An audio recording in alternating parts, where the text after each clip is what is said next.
राजा और बुद्धिमान बूढ़ा। दोस्तों, आज की हमारी ये कहानी है एक राजा और बुद्धिमान व्यक्ति की।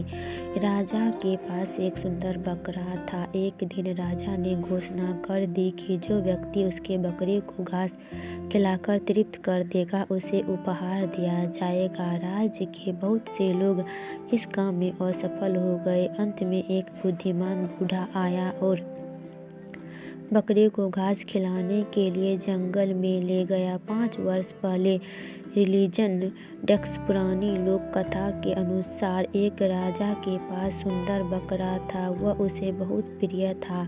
एक दिन राजा ने घोषणा कर दी कि जो व्यक्ति उसके बकरे को घास खिलाकर तृप्त करेगा उसे हजारों स्वर्ण मुद्रा में दी जाएगी। बकरा तृप्त हुआ या नहीं उसकी परीक्षा राजा स्वयं करेंगे। घोषणा के बाद राज्य के काफ़ी लोग सोच रहे थे कि ये कौन सी बड़ी काम है, इसे तो कोई भी कर देगा। ये सोचकर बड़ी संख्या में लोग राजमहल पहुंच गए। लोगों ने बारी बारी से बकरे को घास खिलाकर तृप्त करने की कोशिश की, लेकिन बकरा जैसे ही राजा के पास जाता राजा उसके सामने घास रख देता। बकरा वह घास खाने लगता। काफ़ी लोग इस काम में असफल हो गए। सभी लोग ये मान चुके थे कि उस समस्या का प्रतियोगिता में कोई जीत नहीं सकता। उसी राज्य में एक बूढ़ा बहुत बुद्धिमान था। वह भी राजमहल पहुंच गया। उसने बकरे को अपने साथ लिया और जंगल ले गया। पहले तो उसने बकरे को पेट भर घास खिला दिया। उसके बाद बकरा जैसे ही घास खाने की कोशिश करता बूढ़ा उसे डंडे से मारने लगता।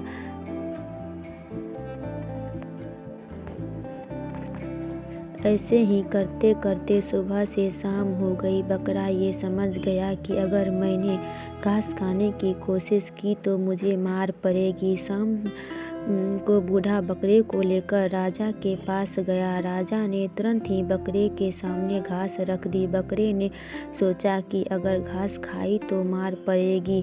ये सोचकर उसने घास की तरफ देखा तक नहीं। राजा भी हैरान थे कि ये कैसे संभव हो गया, लेकिन शर्त के मुताबिक उस बूढ़े को हजारों स्वर्ण मुद्रा उपहार में दे दी गई। इस छोटी सी कथा की सीख यह है कि हमारे जीवन में समस्या कोई भी हो उसका हल जरूर है, बस ज़रूरत है कि थोड़ा अलग सोचने की। इस कथा में बुद्धिमान बूढ़े ने थोड़ा अलग सोचा और बकरे को तृप्त करने की प्रतियोगिता जीत ली। इसी तरह किसी भी समस्या में धैर्य से काम लेना चाहिए और थोड़ा अलग सोचने से कोई ना कोई रास्ता जरूर मिल जाता है। इस कहानी से आप क्या समझे, कमेंट में ज़रूर बताएं।